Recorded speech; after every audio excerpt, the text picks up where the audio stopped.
这个家伙又卡着了，这个家伙又卡着了。天太热了，30多度。瞧瞧，这小狗自己都找凉快的地方睡，我也是没办法了，给它安了一个风扇，大家瞧一瞧，这小风扇，风还不能太大，让它们凉爽一点。进去，好，又爬出来一个。哎呀，它们是哪里凉爽往哪里爬。小狗也怕热啊，等到热的时候，这小狗就热得叽叽叫。当你现在有小狗，这种小奶狗，不停的叽叽叽叽叽的叫的时候，那就证明它热了。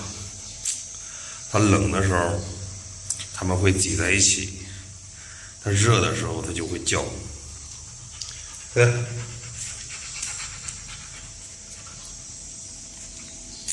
这个家伙也热，这个家伙24小时不能断水，每天必须给它水准备好。哎呀，受了老罪了，这小狗。这鬼天气，这温度就是下不来。这刚进伏，这才开始，再过几天天气会更热。他费了这么老大劲出来了，他也费了那么的老大劲出来了，你能让他吃口奶不？让他吃口奶，他放这儿都不让他吃口奶。哎，跑出来给叼进去。哎，本以为费了那么大劲钻出来能够修成正果，谁知道又给叼进去了。这小家伙去不去？你说他冤不冤？嘿呀，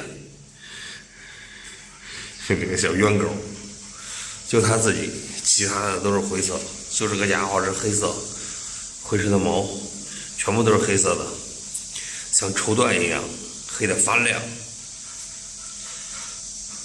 哎，刚进去，两个小狗开始拱它，以为它妈过来了，说拱了半天，谁知道是个小奶狗。现在的天气基本上就是太热，有了这个风扇之后，小狗不叫了，它不叫，证明这温度还是可以的。哎呀，养狗这个天气是最难养的。瞧瞧，大狗也是哈吱哈吱的，小狗。大家一定要切记，这个时间段养狗，只要它叫，它不停的叫，证明它都是热。如果它不叫的话，那就证明这个温度是可以的。瞧，小家伙睡得多舒服。有了这个风扇之后，基本上来说不叫了。这帮小家伙啊，活动活动，这是饿了，这是想吃奶了，这是他们都开始找奶，